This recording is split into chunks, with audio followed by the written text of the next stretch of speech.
Est-ce que tu fais attention à cela? Est-ce que tu l'appliques, tu mets cela en pratique? Est-ce que tu utilises ces chéquiers-là? Est-ce que tu utilises ces cartes qu'il te donne? Tu as toutes tes cartes en main avec toi. Toi qui l'as reçu. Toi qui marches avec lui. Amen. Amen. Tu as une portion. Tu es co-héritier du Christ. Tu es son héritier. Amen. Amen. Mais si nous voyons même la parole le déclare que un testament n'a pas encore de valeur. Quand celui qui fait le testament est en vie. Amen. C'est-à-dire celui qui a établi le testament, quand il est vivant, tu ne peux pas bénéficier de ces portions-là, de ces droits. C'est quand il n'est plus que tu en feras usage. Alléluia. Amen. Que ça devient ton droit, ta propriété. Amen. C'est là que le Seigneur avait dit, je ne veux pas vous laisser orphelins. Il faut que je parte. Et je vous enverrai le Saint-Esprit. Mais le Saint-Esprit en toi, c'est une portion que Dieu te donne. Amen. Mais pourquoi il dit que si tu n'as pas son esprit, tu ne lui appartiens pas? Amen. Amen. Vous êtes encore là? Amen. Vous savez, Jacob avait eu une portion. Il avait lutté avec le Seigneur. Amen. Amen. Il a lutté avec le Seigneur, il a croisé.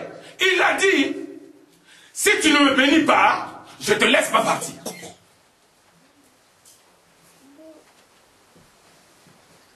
Est-ce que toi, tu dis au Seigneur que si tu ne me bénis pas, je vais seulement rester là? Parce que tu ne peux pas quitter Dieu. Si tu ne me bénis pas, je reste là. Amen. Amen. Mais nous constatons avec regret qu'il y en a, après avoir demandé ou prié, sans connaître même ses droits, il dépose les armes. Il ne m'exauce pas. Il ne me répond pas. Il ne me répond pas. Il n'existe pas. Bon, si lui il n'existe pas, pourquoi il t'a donné son souffle de vie? S'il n'existe pas, pourquoi il a dit que si tu as cru en lui, si tu pries, il va te répondre? C'est qu'il y a une connexion quand même quelque part. Amen. Amen. Maintenant, regarde qu'est-ce que tu fais de la parole de Dieu. Une portion qui t'est accordée, si tu n'en fais pas usage, qu'est-ce qui va se passer après? Ou peut-être que tu n'aimes pas ce qu'il t'a donné, il va récupérer, il va donner à quelqu'un d'autre. Amen. Amen. On est encore là. Amen. Quand Dieu te donne son don, si tu n'en fais pas usage, il va récupérer ce don-là, il va donner à quelqu'un d'autre. Amen. Amen. La parole de Dieu déclare, vous connaissez l'histoire des talents. Amen. Amen. Les talents, c'était des portions. Amen. Amen. Qui l'a donné aux gens va le faire fructifier. Amen. Amen. En d'autres terres, utilise cela. Multiplie cela. Amen. Amen. Fructifie cela. Il y en a qu'on a donné 5 talents. Il y en a qu'on a donné 10, 15. Mais la parole plus tard déclare que celui qui n'a rien fait, quand le Christ va revenir, il va te demander ces talents. Capitaine, je t'ai donné 15 talents. Qu'est-ce que tu en as fait? Oh, mais comme moi je voyais que tu es vraiment nerveux, je ne voulais pas avoir de problème avec toi. Amen. Amen. Tes 15 talents que tu m'as donnés sont là. Je te les redonne. Parce que tu es méchant, je te les redonne, je ne veux pas avoir de problème avec toi. Il va dire méchant, insensé. Si tu savais que j'étais mauvais, il fallait me redonner mes talents. Amen. Il fallait me remettre mes affaires. Je pouvais le donner à quelqu'un d'autre qui pouvait en faire usage. Amen. Amen. Et la Bible même va un peu plus loin. La parole déclare que on va récupérer à celui-même qui n'en fait pas usage. On va donner même à celui qui en a encore davantage. Si tu avais 20 et que tu as bien géré, ce chéquier-là, amen, on va encore te donner. Amen. On va renouveler ce chéquier-là, amen. Alléluia. Amen. Si tu avais seulement un découvert de 150 €, tu seras surpris, même la banque t'écrit.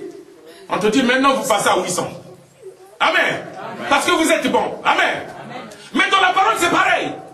À force de prier, d'être en communion en harmonie avec le Seigneur, Dieu vous multiplie les faveurs. La parole déclare, il multiplie les faveurs à celui qui a égard à l'alliance. Est-ce que tu as égard à l'alliance? Mais n'oubliez pas que les portions que Dieu vous donne, il fait de vous les administrateurs. Amen. Amen. Administrateurs des biens du Seigneur. Ce sont des trucs qui ne t'appartiennent pas. C'est à lui. Amen. Alléluia. Amen. Ceux qui gèrent les biens ici, ce ne sont pas leurs biens. Les biens appartiennent à une personne. Il les confie, amen, à ceux qui fait gérer l'immobilier, amen. Soit en location. Et maintenant, il y aura un jour que le propriétaire de ces biens va venir demander des comptes, amen, à l'administrateur. Mais je t'avais donné 5 appartements, 5 villas, amen. Où sont les résultats? Comment tu as géré ça? Il t'a donné son don de miracle. Qu'est-ce que tu as fait avec ce don? Il t'a donné le don de guérison. Qu'est-ce que tu as fait avec? Il t'a donné son don de prier, d'intercéder. Qu'est-ce que tu as fait avec? Il y a une multitude, la liste elle est longue. Qu'est-ce que tu fais de sa parole? Qu'est-ce que tu fais de ses portions? Est-ce que tu partages avec les autres? C'est là le problème. Amen. Voilà le problème. C'est pour ça que nous voyons parfois des égoïstes. Dieu te fait grâce. Et tu ne partages pas. Mais il y en a un que nous savons. Amen. Il est formidable. Celui qui a une portion du Seigneur, l'œil de Dieu, Dieu a ses yeux braqués sur lui. Amen. Amen. Aucun danger ne peut lui arriver. Il peut affronter des difficultés, mais Dieu va lui laisser sortir vainqueur. Il ne peut pas le laisser engloutir. C'est pas possible. Amen. Amen. Parce que sa mission doit être accomplie. C'est pour ça que vous voyez dans les Écritures, quand Dieu a envoyé Jésus-Christ, il lui a donné les portions. Amen. Amen. Il a dit, vas-y, mon peuple est dans l'abîme. Va les sauver. Mais il est venu. La première des choses, qu'est-ce qu'il a fait? Comme il avait des portions. Amen. Il a distribué. Alléluia. Il a choisi les disciples. Il n'a pas fait tout seul. Il a choisi. Il leur a partagé un peu de bien. Amen. Amen. Matthieu, Pierre, Luc, machin, tout. Allez-y. Amen. Il leur a donné. Les pierres, il leur a donné. Il a dit même, attendez, restez là, jusqu'à ce que la puissance va venir sur vous. Et vous allez annoncer l'évangile. Mais quand il était encore avec eux, c'est lui-même qui les envoyait même. Amen. Il dit, faites ceci, faites cela. Ceux qui obéissaient, ils avaient des faveurs. Ils voyaient la puissance. Mais comme il avait encore la faveur, bien aimé, quand il est parti à la croix, après avoir donné à manger, il leur a fait du bien. Il a guéri les malades. Il a ressuscité les morts. Par ses portions. Amen. Amen. Il a ramené les gens à la vie. Il a rétabli ceux qui ne fonctionnaient plus. Ceux qui avaient perdu le droit devant Dieu, au travers de Jésus-Christ, ils ont récupéré. Amen. Amen. Ils ont été redressés, rétablis, connectés de nouveau avec Dieu.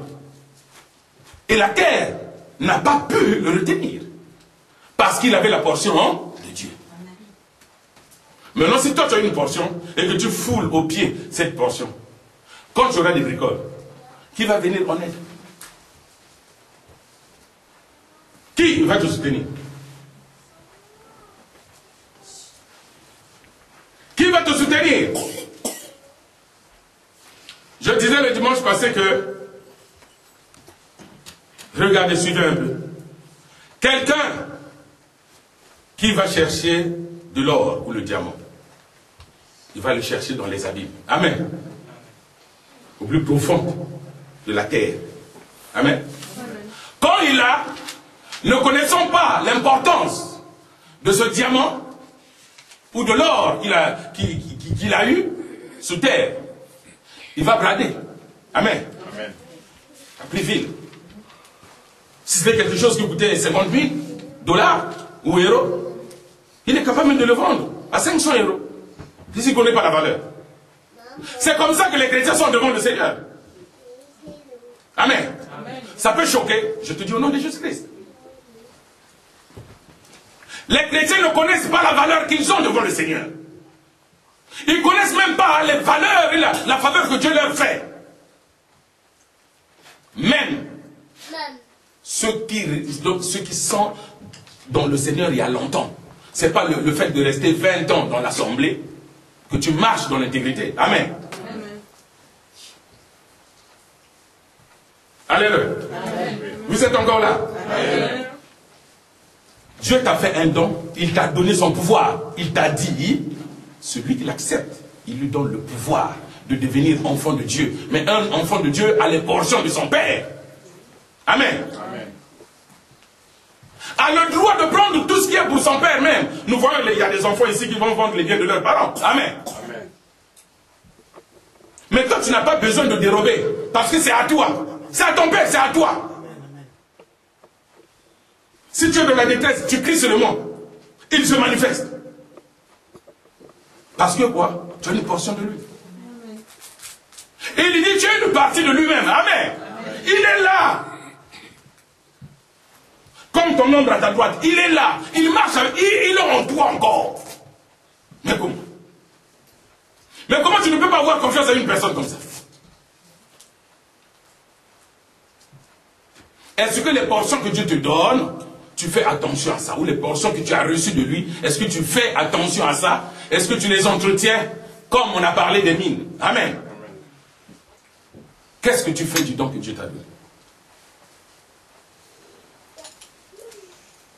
Voilà le problème. L'administrateur, le propriétaire des biens va venir lui poser la question. Qu'est-ce que tu as fait de mon bien? Tu n'as rien fait. Il récupère ses biens. Il va donner à quelqu'un d'autre. C'est pour ça que vous voyez de nos jours dans les assemblées, même si tu es venu avant. Alléluia. C'est pas le fait d'être venu avant que Dieu va te bénir. Amen. Amen. Dieu ne regarde pas parce que tu es venu depuis qu'on a commencé l'église. Amen. Amen. Lui ne regarde pas ça. Il n'a pas besoin de ça. Amen. Il a besoin d'un cœur sincère. Il a besoin d'un cœur disposé. Amen. Alléluia. Amen. Il a besoin d'un cœur contrit, brisé, frère. C'est tout. Un cœur sincère, brisé, contrit. Et il te répond. Il se manifeste. Amen. Amen. Et tu vas témoigner. Le témoignage de celui qui donne les portions est meilleur que ceux qui t'observent. Amen. Parce que ceux qui t'observent, ils peuvent ne pas accepter ton travail que tu fournis. Mais le vrai rémunérateur, c'est le Christ. Amen. Les gens peuvent te mépriser, ils ne peuvent pas considérer ce que tu fais, mais ce qui compte, c'est que le Seigneur considère ce que tu fais. Amen. En alliance avec lui. Amen. Amen. Et c'est là que Jacob a dit, si tu ne me bénis pas, je ne te laisse pas. Et Jacob avait été béni. Amen. Et c'est là même que Jacob a reçu le nom d'Israël. Alléluia. Il a dit, on t'appelle plus Jacob, on t'appelle maintenant Israël. C'est comme toi, ton nom est changé aujourd'hui. On t'appelle bien-aimé. Simplement parce que tu l'acceptes comme Seigneur et Sauveur. Seulement le fait de l'accepter comme Seigneur et Sauveur, il te donne ses portions. Amen. Et donc il te ramène à la vie. Il te ressuscite. Il t'a ressuscité. Je ne sais pas si on est conscient de tout ça. Amen. Amen. Est-ce que Dieu est bon? Amen. Amen. Une belle possession qui t'est accordée, tu foules ça au pied. C'est méchant. Imagine tu as quelque chose de bien dans ta maison. Si quelqu'un vient s'amuser avec son enfant, renverse ça. Tu vas t'énerver. Amen. Bon, maintenant le Seigneur qui t'a donné son Saint-Esprit, t'a donné son don, une belle portion. Si tu fous cette grâce au pied, dis-moi, est-ce que vous allez...